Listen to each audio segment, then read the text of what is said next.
What's going on, everybody, and welcome back to Comic Breakdown. Starting off today's videos, we have something brand new, and that is Dead X-Men.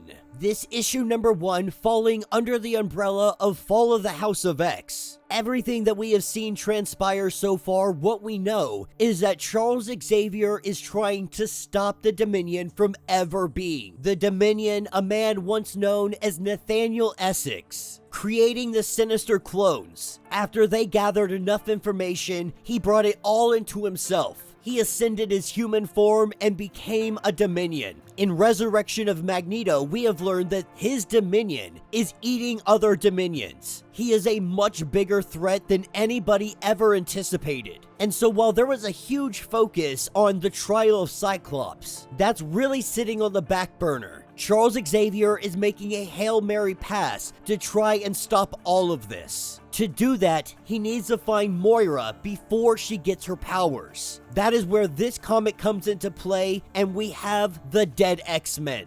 So make sure you guys have subscribed to the channel, make sure that you like this video, and with that being said, let's dive into this breakdown. Alright gang, so as we dive into this issue, we are picking up with the team that is chosen. We don't get much backstory on where they were during the fall of X, but standing before us is Prodigy, Frenzy, Jubilee, Dazzler, and Cannonball. And they have just teleported into a location known as Moira Engine 3.9. This is one of the failed Moira timelines. One of the ones that Sinister had done, one of his creations. A timeline that was abandoned. With them arriving, it is 1 month after magic had taken over, ascended to Lord of all Hells. As soon as they see her, they know that this is not where they need to be. With a giant surge of energy, we see them pulled out of this timeline and thrown somewhere else. They are thrown to Krakoa.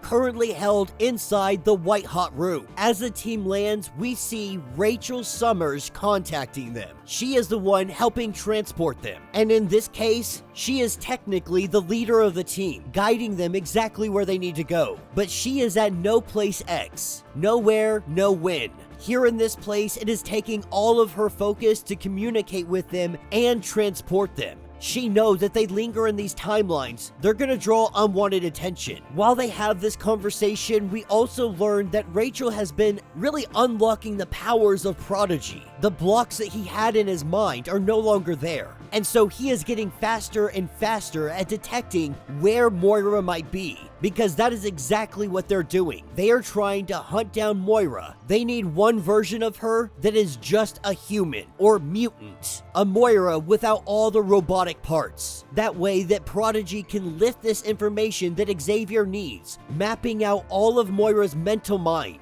all of her past. Because Xavier's plan, he tells everybody, is to talk to Moira. That he wants to talk to her before her powers manifest, and maybe he can change things. But we know that Xavier's plans, you could say that they are much more sinister than that. Rachel also lets them know that they are running out of Moira Engine pathways. Sinister only made so much of these abominations. If they don't find what they're looking for on the next jump, they might not find it at all. This is what takes us to Moira Engine 2.4. 15 years after the end of Earth. Our team shows up and they immediately start gasping for air. Lucky for them, there is an X-Men team here. Remaining survivors left over after everything was destroyed. We have Armor, Rootfire, Random, Blink, and Abigail Brand.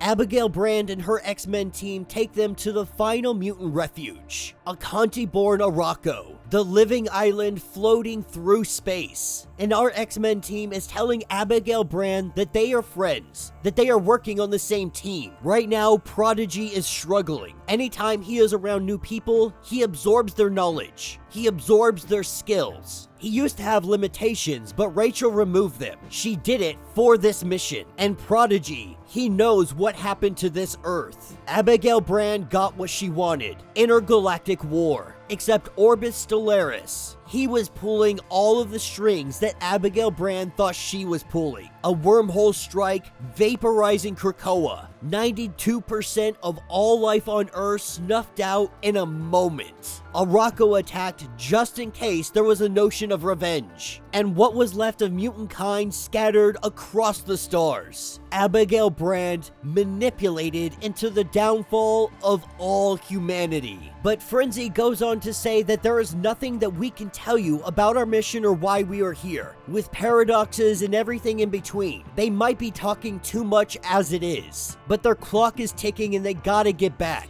This is when they are attacked. Orbis might have wiped out Nimrod and the other AIs aligned with Orcus, but there is still the Phalanx. With the other AIs not in the picture, they filled the void. And on this last mutant refuge is the last bit of Mysterium left in all the universe. As the Phalanx jump on board, Abigail Brand and her X-Men team, they fight for their lives. They die on their feet and they take as many as they can along with them. Frenzy and her team, they know their mission. Though they would want to help in this situation, they know that whatever happens here, it already happens. Their mission is to find Moira. Luckily for Abigail Brand, she's got a little bit of help from the Starjammers. Warbird, Smasher, Mercury, Lockheed, Sunspot, Juggernaut, they're all here and they're ready to fight. And so as we watch Frenzy and her team make a getaway, Prodigy, he can feel Moira nearby. And in this comic, we do have a transcript between Charles and Rachel. Charles didn't expect for Rachel to form up this team. She knew that sending off-the-chart powerhouses would be too risky. The Dominion might be able to sense this, figure out what they're doing. Dazzler, Jubilee, Frenzy, Sam, they're experienced, they're committed. And at the end of the day, they are X-Men. Prodigy being mission critical to all of this. His psychic absorption, it is a passive ability. They are hoping that Moira will not be prepared for this, that she might be prepared for somebody poking around her brain, somebody like Betsy Braddock. But a passive ability of just absorbing all of their thoughts and skills, this might throw her off her game. As we pick up with Warbird and Smasher, Orbis is coming in on them, and Warbird and Smasher, they break right through this ship. While Orbis is being taken care of, we head back down to Frenzy. They got a whole bunch of trouble of their own, and that is the Phalanx. Not only that, but all the ship debris is falling from the sky, and a piece of crystal finds itself impaled into Prodigy's suit. As they try to get the crystal out of his chest, this is where somebody comes in on them. Cannonball, seeing this, he takes the opportunity to strike. And when he strikes, this cloaked individual is revealed to be Moira. As we see what is left of Moira, missing arm, barely alive, wheezing. That's when Prodigy begins to absorb, and he absorbs everything. In a matter of seconds, he has a full map of Moira's past. All of it. Not just her 10th life like they were looking for. She got every single life. They can go anywhere, any when. They can stop the Dominion before it is born. Calling out to Rachel, we see the team teleported out of here, but left behind is the crystal. This is exactly what Moira came for. Abigail Brand tries to stop her, but she is no match for Moira. She has been building a weapon, adamantium, vibranium coating, and also carbonadium. Because that crystal she had been looking for, it was a piece of Mysterium, the missing ingredient for her ultimate weapon. Now she has everything she needs to cut a path all the way back to her first life, to start all the way over again, ensuring that Moira will always win. As the comic closes out, we do get a little understanding of Weapon M components. The weapons that she is forging, the carbonadium coil, harvested from Omega Red, who somehow survived the end of the world. Moira lost body parts in trying to take him down, but now she's got it fused to her own spine. The adamantium-coated femur, collected from one of Wolverine's bodies, and she even says that those things are just lying around. She also has Jean Zorn's severed head. Now she can generate a black hole and reach past lives. The vibranium reinforcement, dug out of Gentle's remains. She needed vibranium to bind the weapon together, and she's glad that she didn't have to go all the way to Wakanda to collect it. And of course, then there is Mysterium, highly efficient, radiation-proof conductivity. properties no one on Earth or the stars above have completely figured out. Near impossible to find. Until now. And that will be the end of this issue. So let me know what you guys think down in the comments. Man, Dead X-Men, they really just threw us into it. They didn't tell us where this team came from. They didn't tell us where they've been. They really just threw us right into the fray. They threw us mid-jump. They apparently have been doing these jumps already. And I worry that they're doing this to kind of rush to the ending. You know, they've talked about Krakoa ending, and I still think that it's all smoke and mirrors. I don't think this is actually the end of the Krakoan era. Taking into consideration X-Force, Wolverine, you know, comics that usually tie in to the X-Title events have nothing to do with Krakoa ending. You have the Sabretooth War and hunting Beast down. So I think that they're saying Krakoa era is ending, but that doesn't mean that there's not another era that takes place after that. But they really rushed us into this one, right into the fight. I mean, don't get me wrong, I'm happy to see these heroes utilized in this aspect. I think it's super awesome. Rachel was smart about this. You don't want the Dominion to pay attention to you, so you're gonna get some like B-list mutants. Ones that might be able to do some damage, but at the end of the day, this mission is all about Prodigy. They needed to absorb her 10th life. That way, Charles Xavier could go back to when her powers had yet to manifest. Now, he's telling everybody that he is going to talk to her, but it seems more likely he's gonna kill her. But if they go all the way back to her first life,